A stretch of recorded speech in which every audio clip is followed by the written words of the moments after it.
What can we say? The 80s were absolutely crazy. I mean, it's not like we were there or anything. Frankly, I wasn't even born yet. Maybe that's why they seem so great. Recently, we've been diving into old cartoons from the 80s and 90s, and they seemed so much more chill. It gives us a weird sense of nostalgia, and it also helps us take a peek into that time period. The things they animated and the way they were animated have an essence of the good old days. They were peaceful, beautiful, and slow in ways that are close to being indescribable. Today, we're going to talk about one such show, The Karate Kid. It's an adventure show with a beautiful setting based on the classic 80s movie, and we think you're really gonna dig it. But before we get into our explanation, we have a very small request. If you like our content, please support us by subscribing to our channel. This is a small click for you, but for us, it means a lot. Thank you. Let's begin. Creation. So we're pretty sure everyone has heard of the Karate Kid film series, and this show was based on just that. Produced by Saban Entertainment, Deke Enterprises, and Columbia Pictures Television, this cartoon was aimed at the kids' Saturday morning crowd. Although in the beginning, it was supposed to run for 65 episodes as a daily syndication in 1988, it had to settle for 13 episodes instead, making it a Saturday morning show from September to December in 1989. Unlike the movies where the motif was the karate tournament, the show goes for more of an adventure setting. The show features a trainee named Daniel LaRusso, just like in the movies, and his mentor, Mr. Miyagi, voiced by Joey DiDio and Robert Ito, respectively. The story is based around a miniature stolen shrine that has been taken from its resting place on Okinawa. It's crucial to recover since it has magical powers, and the responsibility falls upon Daniel and Miyagi. Daniel, the kid, is learning karate from Mr. Miyagi, who's a wise master of the martial arts. Not only that, but he's also a surrogate father figure. Daniel is frequently reminded that karate is less about fists, kicks, and punches, but more about what's inside one's heart and mind. As per usual, Daniel and Mr. Miyagi are practicing karate, and their friend Taki is also present when a masked man steals the shrine. The three protagonists must try and recover the shrine, which ends up taking them on a trip around the globe and back. The pursuit of the shrine is going to teach numerous life lessons to Daniel as he learns from the people and cultures they come across while trying to recover it, which will one day hope and become the best Karate Kid he can be. The sequel to the original movie, Karate Kid 2, follows the theme of Daniel and Miyagi traveling the world, solving problems, and learning life lessons together. It basically sets the template for the animated series. Characters. Mr. Miyagi. Mr. Miyagi is the light of the show, a wise, elderly man who's a master in martial arts, but that's not all he is. He's actually the funniest character in the show, and his punchlines just land so well, he crushes them. You never know if you're gonna get sage wisdom or unhinged humor from our beloved karate grandpa. He's also innovative and creative, and he always finds new and different ways to solve problems. Daniel LaRusso. Mr. Miyagi's student, Daniel is the one training to be the best at karate. Throughout the show, he can be seen as a bit impulsive, making it evident he still has a lot to learn, and the adventures that follow will teach him a lot. Taki. Some believe that Taki should have had a show of her own. She's a friend of Mr. Miyagi's, and she lives in the village from which the shrine was stolen. She's level-headed and calm, and she's always trying to be logical and protect Daniel, being a perfect third character for the trio and balancing out the impulsivity and occasional stupidity of Daniel. Now let's talk about some of the episodes. Hunter! Episode 1. The episode begins with Daniel, Mr. Miyagi, and Taki rafting down a river in South America. Daniel is doing all the paddling, while Mr. Miyagi, being the wise man, is giving sage advice to Daniel. The shrine, a magical object with powers, has been taken, and Mr. Miyagi says that the only way to locate it is to pay attention to the animals acting abnormally. Somewhere else, in a nearby jungle, a kid is being chased by some tribal warriors. He stops and pulls out a pouch with something glowing inside it, asking it to help attack his enemies. A bunch of birds come flying by and attack the warriors. Mr. Miyagi notices this before the raft is flipped by the rapid currents. He realizes that the shrine must be nearby. The three of them get out of the river and start looking for the shrine. The same kid is then cornered for the second time. Daniel comes to save him while Miyagi swings in to take on the warriors. Miyagi lets himself be captured and tells Daniel to leave and that he'll be back for supper. While running away, Daniel falls into quicksand and a native kid named Kala saves him. Then we see Mr. Miyagi taken to the chief of the tribe, who's very upset about the fact that Miyagi has interfered in the tribe's affairs. So, as a result, he's sentenced to be hung above the alligators while the rope that he's hanging from is chewed by some insects. He eventually falls into the water below, but frees himself and uses the rope to tie the alligator's mouth shut. Miyagi then gets out of the water and tracks down Kalla's treehouse where he's been holding the shrine. They decide that the following day they'll make a new raft and return home to restore it. It is then revealed that Kalla is the rightful successor to the chief,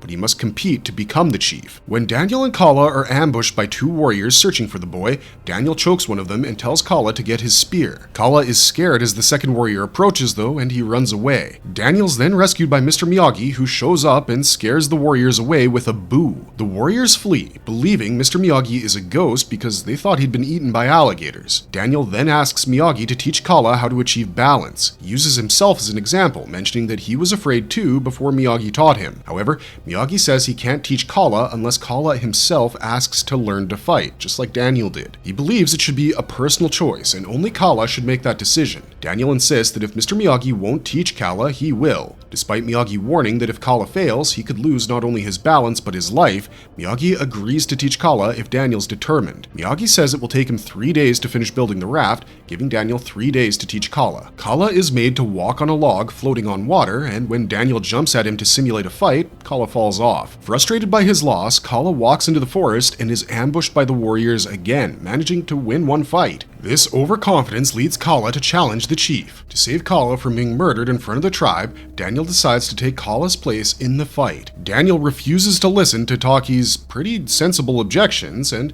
Kalla uses the shrine to help Daniel so he doesn't risk his life. Both Daniel and Kalla don tribal masks and wear the same attire. The plan is for Daniel to fight in Kalla's place, and once he wins, they'll switch places. As the crowd murmurs about Kalla's return, the chief and Daniel face off on a log above a lava-filled pit. When Kalla tries to use the shrine to assist Daniel, Taki and Kalla are captured. The chief unmasks Daniel, revealing that the magic boy has sent strangers to fight his battles. As the chief prepares to attack, Miyagi intervenes and fights him off. Daniel, Miyagi, and Taki manage to escape, but Kalla is captured, and the shrine falls into the chief's hands. The chief uses the shrine's powers to summon the spirits of the tribe to punish those who oppose him. The shrine's powers transform him into a jaguar, and he begins to track down Miyagi, Daniel, and Taki. Kalla, tied up, manages to knock out a warrior and escape. Meanwhile, as the three team members try to find Kalla and the shrine, they encounter the chief in his jaguar form. After Daniel injures his ankle while protecting Miyagi, the jaguar charges at them. As Daniel sits on the ground fearing for his life,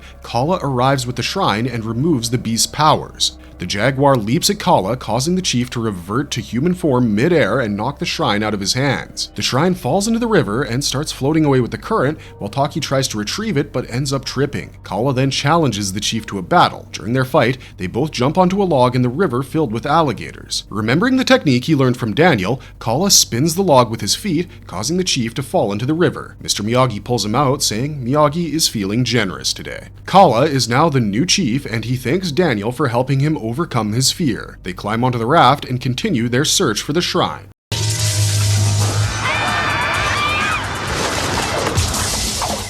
Episode 2. In this episode, our beloved team of 3 has reached Tokyo looking for the shrine. Mr. Miyagi's friend, Tanaka, can help them find the shrine, but Daniel's unsure as to how they'll find Tanaka as his address is written as a riddle. As they're walking around the city trying to find Tanaka, they find an old shopkeeper who's being assaulted by some men who are asking him to pay money. When the shopkeeper mentions he doesn't have any money, the men start breaking the things in his store and threatening his life. Mr. Miyagi saves the man, takes the wallet from one of the men assaulting him, and gives it to the shopkeeper to cover the costs of the damages the men did. Then, the team continues trying to find Tanaka. The riddle mentions a river of darkness as they come across a sign saying Hong Kong sewer construction. Daniel falls into a pothole and they realize that the sewer is the river of darkness. They hear a chopping board and they rush towards the sound of a man chopping something as the riddle mentioned a man with knives. They are told to go to the rooftop next door. When they get there, they're attacked by 2 boys and a girl. The girl seems to think that the team is dragon men, but they're stopped by Tanaka, who tells them to recognize enemies before attacking. Then, as Miyagi and Tanaka reunite, Tanaka introduces the team to his daughter Rina and his 2 adopted sons. He continues to explain that the dragon and his men are ruthless and make the people pay for their protection. If the people fail to pay, then their valuables are taken. But Tanaka comes up with the idea that if the people will all come together and rally against the dragon and his men, they stand a chance. Meanwhile, Miyagi, Tanaka, and Taki will go and look for the shrine. Daniel starts the rally with the others, and although they're initially hesitant, slowly people begin to join the rally until there's a huge crowd. Somewhere else, Miyagi and the others meet a tattooed man who tells them that the shrine was sold to a pawn shop. As Daniel and the crowd are rallying, an old man is attacked by the dragon's men and all the people disappear. Daniel and the others decide to fight to protect a man from thieves attempting to steal a family heirloom. During the struggle, Tanaka tries to rescue them but gets his arm injured. The men manage to take the statue, and Tanaka, now back on his feet, enters a shop where he finds an article matching the description of the shrine. As he picks it up, he laments that his arm is as useless as it is, but the shrine's magical power instantly heals him. Deciding to keep the shrine, Tanaka plans to let his children use its powers to accelerate their training and protect themselves against the dragon. They begin their training, promising not to abuse the power. Upset that he couldn't stop the thieves from taking the old man's heirloom, Daniel seeks Rina's help to find it, and she agrees. Rina, her brothers, and Daniel head to the warehouse where the dragon's men have stored all their stolen goods. The door is locked, so while Daniel searches for a way to open it,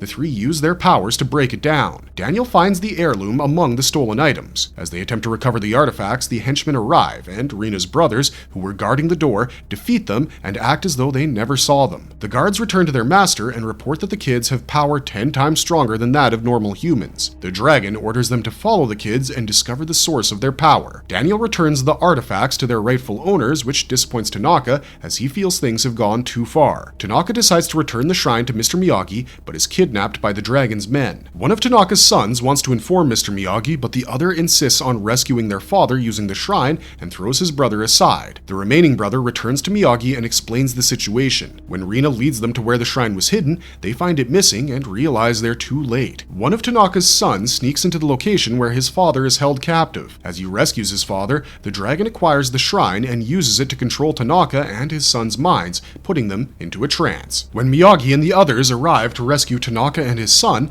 the dragon orders them to attack Miyagi and his team, and a battle ensues. Taki and Daniel pursue the shrine, which the dragon now wields with amplified power. During the fight, the shrine falls into a fountain drain, causing everyone to lose their powers, and the dragon escapes. Tanaka thanks Miyagi for showing him that victory can be achieved without fighting. Meanwhile, people begin rallying against the dragon as Miyagi, Daniel, and Taki set off in search of the shrine once again. Episode 3. In this episode, the team is in New York City and locates a warehouse named Warehouse 207, which they believe holds antique shipments. After being denied entry by the guard, Miyagi comes up with the idea of sneaking into the warehouse by hiding inside boxes that contain fish. Once inside the warehouse, they discover from a list of stores that all the antiques were delivered to those stores 2 days ago. Some of these stores are in Jersey, where Daniel's from. They board a train to New Jersey and end up having to fight some thieves on board, including a woman whom Daniel recognizes. They then visit someone named Papa Tony, for whom Daniel used to do deliveries. Papa Tony offers them a delivery job for his restaurant, so Daniel and Miyagi get into a delivery truck while Taki stays behind. As Daniel drives, Miyagi questions him about the woman on the subway, and Daniel reveals that she's his friend Tina. He struggles to believe that she's changed and shares that they once went on a date. During the date, they were about to get on a roller coaster when a bully named Brick appears. When Miyagi asks if Daniel is afraid of Brick, Daniel becomes defensive and starts driving recklessly, causing boxes of bees in the back of the truck to topple over. As the bees attack, Daniel panics while Miyagi remains calm, advising him not to let fear control him. Daniel ultimately crashes the truck into a puddle of water. He returns to Tony and declines dinner, then heads to a park where he reflects on his date with Tina. While reminiscing, Tina arrives and warns him to leave before Brick shows up. Brick appears and starts a fight with Daniel. He grabs the list of antique shop addresses to provoke Daniel, tossing the list onto the roller coaster tracks. Daniel performs a flip to retrieve it just before the roller coaster passes by. Brick then reveals that the list wasn't the real one and runs off with Tina, hiding her with him. He realizes that something on the list must be valuable if Daniel is willing to risk his life for it. Brick, who needs money to escape his dire situation, instructs Tina to find out what's important on the list by returning to Daniel. Meanwhile, Miyagi repairs the delivery truck as Daniel decides he should slow down, reflecting on his ongoing struggles with his feelings for Tina. As they search the shops, Miyagi and Taki cover one side of the city while Daniel and Tina search the other. Tina flirts with Daniel, and when they find the shrine, she grabs it and hands it over to Brick, who just arrived. After Tina accidentally activates the shrine's powers on Brick,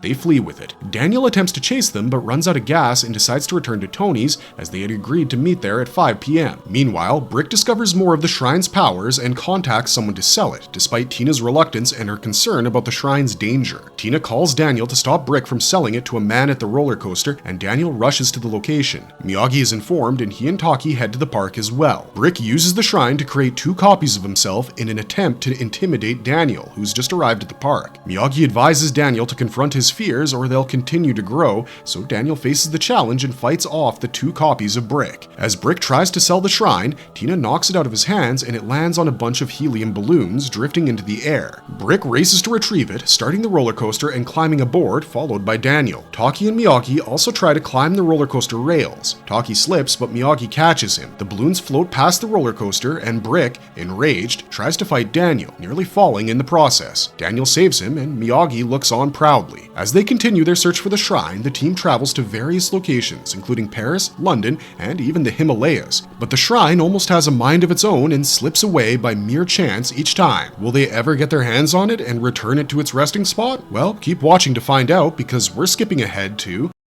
Episode 12.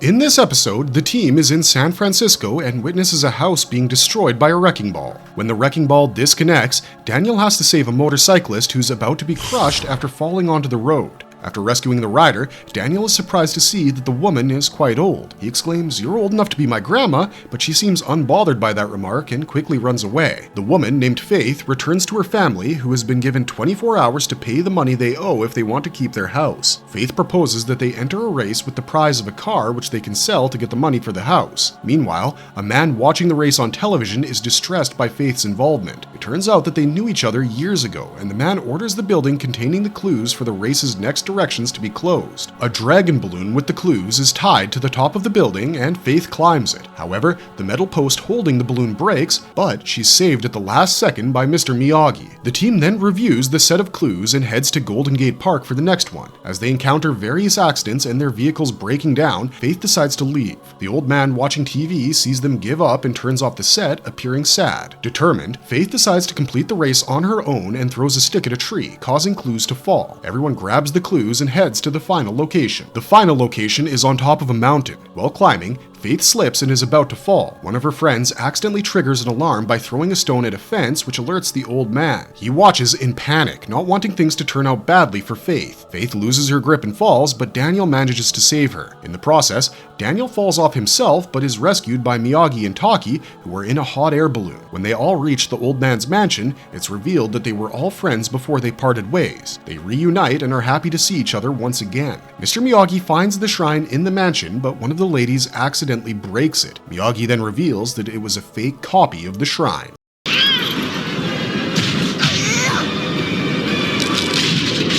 Episode 13. The final episode begins with a guy named Walter telling a girl named Carrie that he made a miniature horse figure for her because she likes horses. Just as he's about to give it to her, a couple of bullies show up, snatch the figure, and break it. Carrie's friend arrives and invites her to a birthday party. When one of the bullies asks Carrie on a date to the party, she replies that Walter is her date and boards the bus. Her friend questions why she would say that, as she couldn't possibly like that doofus, to which Carrie responds that maybe she does, because he's cute in a different way. Meanwhile, the team asks a man named Mr. Jacobs about who he sold the statue to. He reveals that it was Walter. They locate Walter and discover that he's been using the shrine to shrink things and keep them. After rescuing him from bullies and asking if they could buy the shrine back, Walter lies and says he threw it away. They follow him and find out he still has it. Walter becomes angry, shrinks the team, and traps Miyagi and Taki under a glass while Daniel manages to escape. As Walter tries to catch Daniel, his mother enters the room, telling him to get dressed for the party. She hands him Carrie's number and says she's informed Carrie's mother that Walter would call. Daniel calls Carrie on Walter's behalf and encourages him to ask her out. Nervously, Walter asks her out and she agrees. Daniel then proposes a deal. He'll help Walter win Carrie's heart and prove he can make his own friends in exchange for returning the shrine. Walter agrees and Daniel accompanies him. Miyagi and Taki manage to escape from under the glass and secretly follow them